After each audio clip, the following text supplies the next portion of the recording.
ভেঙে পড়েছেন পলক, বেশিরভাগ সময় করছেন কান্নাকাটি। কেন আমাকে এনেছেন, সরাসরি জড়িতদের ধরেন রিমান্ডে আনিসুল। আওয়ামী লীগের এমপিদের বাসায় হাজার কোটি টাকা, অভিযান পরিচালনার দাবি ফারুকের। বাড়বে না বিদ্যুৎ জ্বালানির দাম, মূল্য বৃদ্ধির কার্যক্রম অনির্দিষ্টকালের জন্য স্থগিত। আসসালামু আলাইকুম দর্শক, আমাদের হাতে থাকা সর্বশেষ সংবাদে আপনাদের স্বাগত। এতক্ষণ শুনছিলেন সংবাদ শিরোনাম, এবারে থাকছে বিস্তারিত। ভেঙে পড়েছেন পলক, বেশিরভাগ সময় করছেন কান্নাকাটি। 2008 সালে নাটোরের সিংড়া উপজেলা থেকে জুনায়েদ আহমেদ পলক প্রথমবার আওয়ামী লীগের সংসদ সদস্য নির্বাচিত হন। এলাকার আওয়ামী লীগ নেতা ও ব্যবসায়ীদের কাছ থেকে টাকা ধার নিয়ে করেন নির্বাচনী হলফনামায় লেখেন 15 শতক কৃষি জমি, ব্যাংকে 50,000 টাকা এবং 60,000 টাকার আসবাব রয়েছে তার। এরপর তথ্য প্রযুক্তি প্রতিমন্ত্রী হয়ে আলাদিনের চেরাগ পেয়ে যান পলক। সাবেক প্রধানমন্ত্রী শেখ হাসিনার ছেলে সজীব ওয়াজেদ জয় ছিলেন প্রধানমন্ত্রীর তথ্য ও প্রযুক্তি উপদেষ্টা, তাই জয়ের সঙ্গে খুব ঘনিষ্ঠ হওয়ার সুযোগ পান পলক। সেই সুযোগ কাজে লাগিয়ে হয়ে ওঠেন স্বেচ্ছাচারী। গত 5 আগস্ট শেখ হাসিনা সরকারের পতনের পর আত্মগোপনে চলে যান তিনি। বুধবার রাতে তাকে গ্রেপ্তার করে পুলিশ। ঢাকা মেট্রোপলিটন পুলিশের খিলক্ষেত থানাধীন নিকুঞ্জ আবাসিক এলাকা থেকে আত্মগোপনে থাকা অবস্থায় তাকে গ্রেপ্তার করা হয়। ডিএমপি সূত্রে বুধবার রাতে তথ্য জানা গেছে, ছাত্র জনতার আন্দোলনে আওয়ামী লীগ সরকারের পতনের পর 5 ভিআইপি আসামিকে রিমান্ডে নিয়ে জিজ্ঞাসাবাদ করছে ঢাকা মহানগর গোয়েন্দা পুলিশ ডিবি। রাজধানীর নিউ মার্কেট ও পল্টন থানার পৃথক 2টি হত্যা মামলায় তাদের গ্রেপ্তারের পর রিমান্ডে নেওয়া হয়। এর মধ্যে পলককে 10 দিনের রিমান্ডে নেওয়া হয়েছে। ঢাকা মেট্রোপলিটন পুলিশ সূত্র জানায়, মামলাগুলো এখনো থানা পুলিশের কাছেই তদন্তাধীন। তবে ভিআইপি আসামি হিসেবে তাদের মিন্টু রোডের গোয়েন্দা কার্যালয়ে রাখা হয়েছে। সেখানে তদন্ত কর্মকর্তা সহ ডিএমপির ঊর্ধ্বতন কর্মকর্তারা তাদের জিজ্ঞাসাবাদ করছেন। তদন্ত সংশ্লিষ্ট একটি সূত্র জানায়, গ্রেপ্তারের পর থেকেই বেশিরভাগ সময় কান্নাকাটি করছেন জুনায়েদ আহমেদ পলক। ইন্টারনেট শাটডাউনের বিষয়ে তিনি তার দায় অস্বীকার করেছেন। তার ভাষ্য, প্রতিমন্ত্রী হলেও ইন্টারনেট বন্ধ করার ক্ষেত্রে তার একক কোনো সিদ্ধান্ত ছিল না। জিজ্ঞাসাবাদে পলক জানিয়েছেন, গোয়েন্দা সংস্থার প্রধান ও এনটিএমসির মহাপরিচালক সাবেক সেনা কর্মকর্তা জিয়াউল আহসানের নির্দেশনা মেনে তিনি ইন্টারনেট শাটডাউনের সিদ্ধান্ত নিয়েছিলেন। এছাড়া ইন্টারনেট শাটডাউনের ক্ষেত্রে সাবেক প্রধানমন্ত্রী শেখ হাসিনা সায় ছিল। জিজ্ঞাসাবাদকারী সূত্রের দাবি, ভিআইপি আসামিদের মধ্যে সবচেয়ে বেশি ভেঙে পড়েছেন জুনায়েদ আহমেদ পলক। এত দ্রুত সরকারের পতন হতে পারে তা তিনি কল্পনাও করতে পারেননি। যদিও একদিন আগে স্ত্রী সন্তানদের বিদেশ পাঠিয়ে দেওয়ার কথাও তিনি স্বীকার করেছেন। পলকের ভাষ্য, চাইলে তিনিও দেশ ছেড়ে পালাতে পারতেন, তবে শেখ হাসিনার সঙ্গে বেইমানি করা হবে বলে তিনি জানান।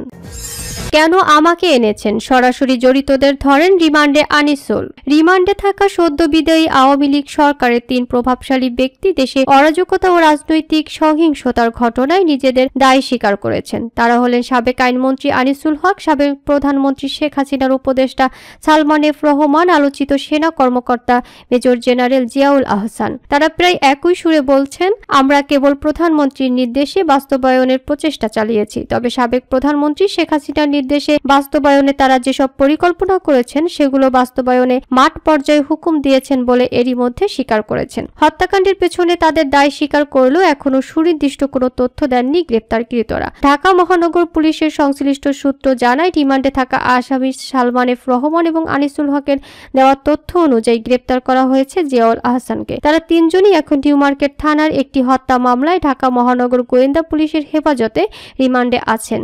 এদিকে যে মামলায় তাদের রিমান্ডে নেওয়া হয়েছে সেই মামলার এজাহার সংশোধন করা হচ্ছে। মামলার বাদী শনিবার সংশোধনী এজাহার থানায় জমা দিয়েছেন, পরে সেটি আদালতে পাঠানো হয় বলে সংশ্লিষ্ট সূত্রে জানা গেছে। ডিএমপি নিউ মার্কেট থানায় দায়ের হওয়া হকার শাহজাহান আলী হত্যা মামলায় মঙ্গলবার গ্রেপ্তার করা হয় সালমান এফ রহমান ও আনিসুল হককে। বুধবার তাদের আদালতে হাজির করে 10 দিনের রিমান্ডে নেওয়ার আবেদন জানায় পুলিশ। শুনানি শেষে আদালত তাদের 10 দিনের রিমান্ড মঞ্জুর করেন। পরে আদালত থেকে সরাসরি তাদের ডিবি কার্যালয়ে নেওয়া হয়। গ্রেপ্তারের পর শুক্রবার জিয়াউল আহসানকে একই মামলায় আদালতে হাজির করে তার 10 দিনের রিমান্ড চাওয়া হয়। শুনানি শেষে আদালত তার 8 দিনের রিমান্ড মঞ্জুর করেন। 3 জনই এখন ডিবি হেফাজতে পুলিশের রিমান্ডে আছেন। সূত্র জানায়, সালমান এফ রহমান, আনিসুল হক এবং জিয়াউল আহসানকে 2টি টিমের মাধ্যমে জিজ্ঞাসাবাদ করা হচ্ছে। একটি টিমে আছেন নিউ মার্কেট থানার ওসির নেতৃত্বে মামলার তদন্ত কর্মকর্তা সহ জুনিয়র পুলিশ কর্মকর্তা, তারা মূলত থানা পুলিশের সদস্য। অপর একটি টিমে আছেন ডিএমপি সদর দপ্তর এবং ডিবির কর্মকর্তা। এই টিমটি করা হয়েছে মূলত উচ্চ পর্যায়ে কর্মকর্তাদের সমন্বয়। জুনিয়র টিম কেবল মামলার রহস্য উদ্ঘাটনের বিষয়ে জিজ্ঞাসাবাদ করছেন। তারা মামলার এজাহারে বর্ণিত অভিযোগের বাইরে কোনো বিষয় জিজ্ঞাসাবাদ করছেন না। আর সিনিয়র টিমটি জিজ্ঞাসাবাদের ক্ষেত্রে কেবল মামলার বিষয়বস্তুর মধ্যেই সীমাবদ্ধ থাকছেন না, তারা রাষ্ট্রযন্ত্রের বিভিন্ন বিষয়ে জিজ্ঞাসাবাদ করছেন। তবে ডিবির বেশিরভাগ পদস্থ কর্মকর্তা অন্যত্র বদলি হওয়া এবং নতুন আদেশপ্রাপ্ত সব কর্মকর্তা এখনো যোগদান না করায় ব্যাপক জিজ্ঞাসাবাদ সম্ভব হয়নি। প্রভাবশালী আসামি হওয়ায় কেউ কেউ তাদের জিজ্ঞাসাবাদেও ভয় পাচ্ছেন।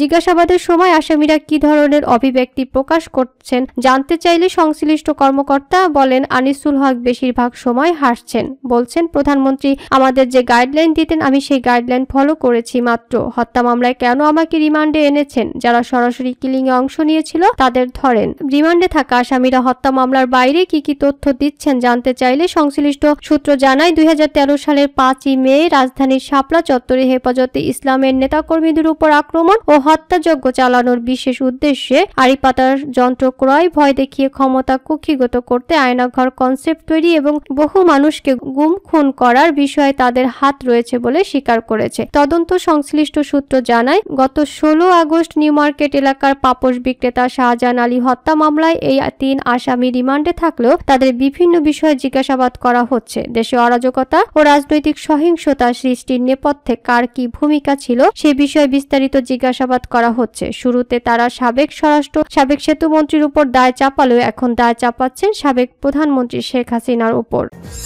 আওয়ামী লীগের এমপিদের বাসায় 1000 কোটি টাকা, অভিযান পরিচালনার দাবি ফারুকের। বিলুপ্ত জাতীয় সংসদ সদস্যদের বাসায় হাজার হাজার কোটি টাকা রয়েছে উল্লেখ করে অবিলম্বে সেখানে অভিযান পরিচালনার দাবি জানিয়েছেন বিএনপি চেয়ারপারসন, উপদেষ্টা ও সাবেক বিরোধী দলীয় চিফ হুইপ জয়নুল আবেদিন ফারুক। রবিবার 18 আগস্ট দুপুরে জাতীয় প্রেস ক্লাবের সামনে এক অবস্থান কর্মসূচিতে তিনি এই দাবি তুলে ধরেন। বিএনপির এই নেতা বলেন, যেসব সংসদ সদস্য অনির্বাচিত যারা হাজার কোটি টাকা লুট করে বাংলাদেশে বিদ্যুৎ খাতে দুর্নীতি করেছে, সড়ক জনপথ বিভাগে দুর্নীতি করেছে, যারা বিচার বিভাগে আইনের শাসন প্রতিষ্ঠা করার সুযোগ দেয়নি, সে সকল অনির্বাচিত সংসদ সদস্যদের কিছু আনাগোনা জনগণ দেখতে পারছে। বিএনপি চেয়ারপারসনের উপদেষ্টা বলেন, অন্তর্বর্তীকালীন সরকারের স্বরাষ্ট্র উপদেষ্টার কাছে একজন নির্যাতিত রাজনৈতিক কর্মী হিসেবে দাবি করব, আইন নিজের হাতে আমরা তুলে নেব না। আমার নেতা তারেক রহমান বলেছেন, অবিলম্বে তাদেরকে গ্রেপ্তার করুন। 7 জানুয়ারির ভোটবিহীন ডামি নির্বাচনে 300 এমপির বাসায় হাজার কোটি টাকার ডলার পাবেন। তল্লাশি করেন, তদন্ত শুরু করেন, সব বেরিয়ে পড়বে। আপনাকে সহযোগিতা করার জন্য আমরা প্রস্তুত। ঢাকা সেনানিবাসে শহীদ মইনুল সড়কে খালেদা জিয়ার জন্য বরাদ্দকৃত বাড়িতে ভবন নির্মাণ করে শিক্ষার্থীদের নামে হোস্টেল নির্মাণের দাবি জানিয়ে সাবেক বিরোধী দলের এই প্রধান হুইপ বলেন, আমরা বলতে চাই, খালেদা জিয়াকে সরকার বাড়ি দিয়েছিল ক্যান্টনমেন্টে, সেদিন আমাদেরকে ঢুকতে দেয়নি। ম্যাডামকে খালি হাতে সরকার কর্তৃক বরাদ্দকৃত বাড়ি থেকে শেখ হাসিনা রাজনৈতিক প্রতিহিংসায় বের করে দিয়েছিলেন। আজকে বাংলাদেশে এখন জনগণের অন্তর্বর্তীকালীন সরকারের কাছে জনতার দাবি, ধানমন্ডির 32 নম্বর বাড়িটি 10 তলা ভবন তৈরি করে ঢাকা কলেজের হোস্টেল তৈরি করে আবু সাইদের নামে নামকরণ করা হোক। ফারুক বলেন, শেখ হাসিনা ইতিহাস পড়ে দেখেননি। তিনি বলেছিলেন, পৃথিবীর কোনো শক্তি নেই তাকে সরাতে পারে, কিন্তু ইতিহাসের নির্মম পরিহাস, আবু সাইদ মুগ্ধের রক্তের বিনিময়ে যে আন্দোলন ঢাকার বুকে হয়েছে, সেই আন্দোলনের মুখে শেখ হাসিনা চুরি করে পালিয়ে যেতে বাধ্য করেছে। অহংকার আল্লাহর চোখে শোভা পায় না। তিনি বলেন, এই আন্দোলনে হত্যাকাণ্ড শেখ হাসিনা করেছেন, হেলিকপ্টার থেকে গুলির নির্দেশ দিয়েছেন, বৈষম্য বিরোধী শিক্ষার্থীদের উপর গুলির নির্দেশ তার কাছ থেকে এসেছে। যারা জীবন দিয়েছে তারা আজকে আমাদের মাঝে নেই, তাদের রক্তের গন্ধ এখনো শুকায়নি, তাদের আত্মহুতির কথা মানুষ ভুলে নাই। আজকে শেখ হাসিনা কোথায়? আজকে কোথায় সালমান? কোথায় আনিসুল হক? মুখ বেঙিয়ে কথা বলতেন আনিসুল হক, আপনি এখন জেলে। আর খালেদা জিয়া মুক্ত আকাশের নিচে। সবই আল্লাহর ইচ্ছা, সবই আল্লাহর রহমত। ভারতের মুখাপেক্ষী হয়ে বাংলাদেশ চলবে না, এই দাবি করে তিনি বলেন, বাংলাদেশ একটি স্বাধীন দেশ, কোন দেশের মুখাপেক্ষী আমরা নই। ভারতকে বলতে চাই, আমরা গণতান্ত্রিক দেশের মানুষ হিসেবে অনুরোধ জানাবো, স্বাধীন দেশের প্রতি সম্মান দেখান। বন্দি বিনিময় চুক্তির আওতায় শেখ হাসিনাকে ভারত থেকে দেশে ফিরিয়ে আনতে ভারতের সহযোগিতা চান ফারুক।